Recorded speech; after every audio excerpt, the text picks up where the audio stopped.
हिमालय की गोद में एक ऐसा गांव था जो औरों से बिल्कुल अलग था, जिसका नाम था दरख्त ग्राम। ये गांव जमीन पर नहीं बल्कि एक बड़े से बरगद के दरख्त पर बसा था। उसकी जड़ें इतनी मजबूत थीं कि इसने सालों से गांव को संभाले रखा था। अरे राजू बेटा, जल्दी, बस हो गया उन डालियों पर खेलना। बारिश आ गई है, चलो जल्दी घर आ जाओ। आया अम्मी। राजू अपनी माँ की बात सुनते ही घर चला आया। बारिश हो रही थी, तभी उसकी नजर दरख्त के नीचे बसे गांव पर पड़ी। वैसे अम्मी देखो तो जरा, दरख्त के नीचे जो गांव बसा है वहाँ तो कोई दरख्त ही नहीं है, सिर्फ कीचड़ है। हाँ वो तो है, लेकिन हमें उससे क्या? हमारा उनसे और उस गांव से कोई रिश्ता नहीं है। हमारा वो बड़ा दरख्त ही हमारी दुनिया है। सच ही कहा। दरख्त ग्राम के लोग कभी जमीन पर नहीं उतरे थे। उन्होंने कभी नहीं जाना था कि जमीन कैसी होती है, मिट्टी का स्पर्श कैसा होता है। उनके लिए वो बड़ा सा दरख्त ही उनका घर था, उनकी दुनिया थी। दरअसल बहुत साल पहले गांव के मुखिया थे दादा बरगद, जिन्होंने किसी वजह से इस दरख्त पर एक गांव बनाया था, और वही थे जिनकी वजह से ये गांव आज भी टिका हुआ था। बच्चों, ये दरख्त ही हमारी जिंदगी है। इसने हमें रहने को जगह दी है, खाना दिया है और हमें हर खतरे से बचाया है। इसीलिए हमें इसे महफूज रखना होगा, इसका ख्याल रखना होगा, ठीक है? चलो, अब आज की तालीम मुकम्मल हो गई, अब हम कल मिलते हैं। दादा बरगद न केवल इस गांव के मुखिया थे बल्कि बहुत बड़े वैज्ञानिक भी थे। इस गांव के हर बच्चे की तालीम की जिम्मेदारी भी उन्होंने अपने कंधों पर उठाई थी, जिसकी वजह से वो सभी गांव वालों के लिए एक आदर्श थे, खासकर अर्जुन के लिए। भैया, मुझे आपकी दुआएं चाहिए थी। मेरी दुआएं? लेकिन क्यों? मैंने 10वीं तालीम मुकम्मल कर ली। अरे वाह, ये तो बहुत बढ़िया बात है।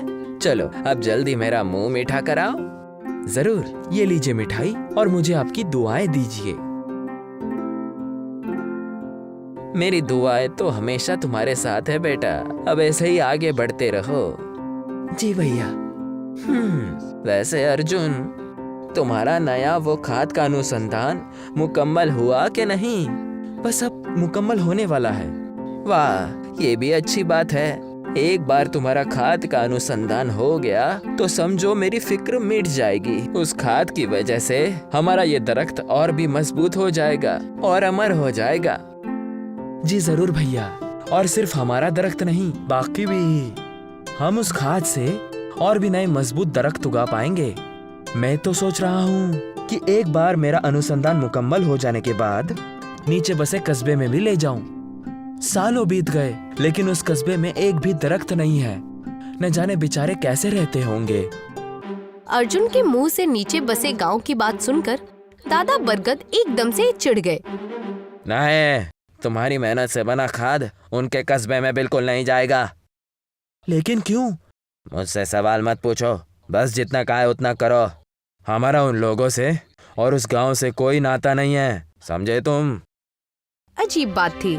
अर्जुन ने पहली बार दादा बरगद को इतना चिढ़ते हुए देखा था, वरना तो वो बहुत शांत और सब्र किस्म के इंसान थे। लेकिन न जाने क्यों वो नीचे बसे गांव की बात सुनकर मुंह फेर लेते थे। आखिर भैया को हुआ क्या था? इस तरह से गुस्सा तो वो कभी नहीं करते। खैर छोड़ो, होगी कोई बात। अर्जुन सोचते सोचते सो गया।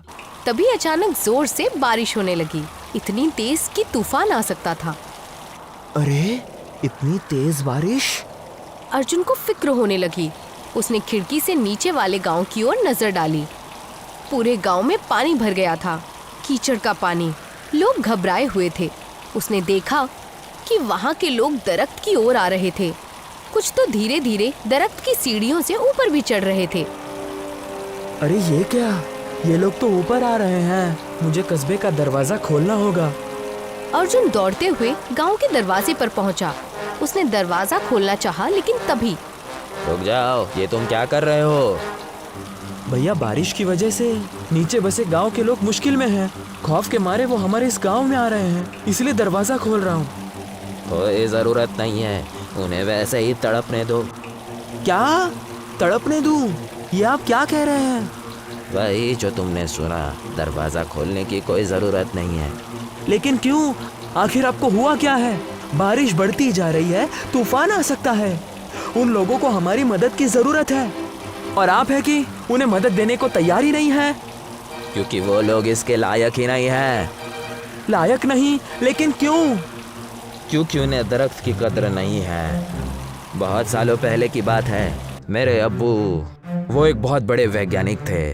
उन्हें पशु पक्षियों और दरख्तों से बहुत लगाव था। लेकिन एक दिन गांव में नई सड़क बनाने की लोगों ने मांग की, लेकिन मेरे पापा ने इसकी नामंजूरी दी, क्योंकि अगर सड़क बनती तो उसके लिए बहुत सारे दरख्त काटने पड़ते। फिर क्या हुआ? मेरे अब्बू ने बहुत नामंजूरी की, लेकिन बजाय उनकी मदद करने के, कस्बे वालों ने उनका मजाक करना शुरू कर दिया। उसे उन्हें अनदेखा कर दिया, जिसकी वजह से मेरे अब्बू अकेले पड़ गए और कस्बे वालों ने जो करना था वो कर ही दिया। उन्होंने मेरे अब्बू की आंखों के सामने सारे के सारे दरख्त काट डाले, जिसकी वजह से न जाने कितने पशु पक्षियों की भी मौत हो गई। मेरे अब्बू ये सब सहन नहीं कर पाए। उन्हें प्रकृति से बहुत मोहब्बत थी और उनके आंखों के सामने ही उन्होंने उसे बर्बाद कर दिया। बहुत उदास थे वो, बहुत ही पीड़ा में थे, जिसकी वजह से मेरे अब्बू चल बसे। क्या? चल बसे? हाँ, तब मैंने ठान लिया था कि जब मैं बड़ा हो जाऊंगा तो ऐसा आविष्कार करूंगा जिससे किसी भी दरख्त की मौत ना हो, ना ही उसे कोई तोड़ सके और ना ही कोई उसे उखाड़ सके। मैं बड़ा हुआ, अब्बू के किए हुए आविष्कार को समझने लगा और उसे अपने हिसाब से तब्दीली करके मैंने ये दरख्त खड़ा किया और फिर एक नई दुनिया बसा ली। ये तो काफी खौफनाक है। आप पर क्या बीती होगी मैं समझ सकता हूँ। इसीलिए कह रहा हूँ, उन लोगों को यहाँ मत लाओ, वरना वो लोग इसे भी बर्बाद कर देंगे। आपका खौफ मैं समझता हूँ भैया, लेकिन आप ही सोचिए, उन्हें मदद की ज़रूरत है। हो ना हो ये दरख्त आपके लोगों का घर बना, उनकी ज़िंदगी अच्छी हो सकती है और आप ये भविष्य के खौफ की वजह से इतने लोगों की ज़िंदगी खतरे में डाल रहे हैं। ये तो ठीक नहीं है ना। अगर आपके अब्बू यहाँ होते तो ये वो कभी नहीं करते। अर्जुन की बात सुनकर दादा बरगद को अपनी गलती का एहसास हुआ। तुम ठीक कह रहे हो अर्जुन, मेरे अब्बू होते तो ऐसा बर्ताव बिल्कुल नहीं करते। दरवाजा खोलो और उनको अंदर आने दो। आखिरकार दादा मान गए। उनके कहने पर दरख्त ग्राम के लोगों ने नीचे बसे गांव के लोगों का स्वागत किया और उनकी हर मुमकिन मदद की। उन्हें रहने के लिए जगह दी गई। चलो, अच्छा हुआ, पूरे कस्बे वाले महफूज हैं और ये सब तुम्हारी वजह से हुआ है अर्जुन। मेरे नहीं, आपके रसूमात की वजह से। लेकिन मुझे आज भी लगता है कि इन लोगों की पेड़ पौधों, पशु पक्षियों की बिल्कुल भी कद्र नहीं है। इन्हें यह कभी समझ में नहीं आएगा कि इनके कस्बे की हालत इनके ही गलत नतीजों का परिणाम है। दादा बरगद की बातों में छिपी हुई मायूसी अर्जुन ने महसूस की और उसे एक बहुत अच्छा ख्याल आया। एक दिन उसने सभी लोगों को मुखिया के घर बुलाया और एक घोषणा की। सभी के लिए एक सूचना है।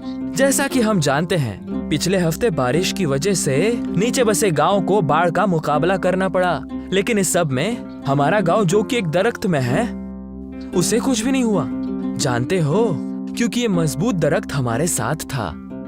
दरअसल जब हम विकास करने के लिए उतावले हो जाते हैं तो दरख्त पौधे का महत्व हमारे लिए बहुत कम हो जाता है, जो कि बिल्कुल ठीक नहीं है। आज ये दरख्त था, इसलिए हम महफूज रहे और बाकी गांव के लोग भी महफूज रहे। इसलिए मैं सबसे गुजारिश करता हूँ कि बारिश रुकने के बाद आप सभी एक एक दरख्त खुद लगाएं और उसकी देखभाल कर उसे बड़ा करें, ताकि ऐसी मुसीबत में वो हमारी मदद करें और हम उनकी खिदमत। अर्जुन की बातों से सभी गांववासी बहुत खुश हुए। उन्हें कुदरत की अहमियत समझ में आई और बारिश रुकते ही सबने मिलकर एक एक दरख्त लगाया और उसका ख्याल रखकर उसे बड़ा किया। अब दरख्त ग्राम ही नहीं, नीचे बसे सारे गांव भी दरख्त और हरियाली से भरे हुए थे। सीख: दरख्त ग्राम की कहानी हमें सिखाती है कि दरख्तों का हमारी जिंदगी में कितनी अहमियत है। हमें हमेशा दरख्तों की इज्जत करनी चाहिए और उन्हें कभी नहीं काटना चाहिए।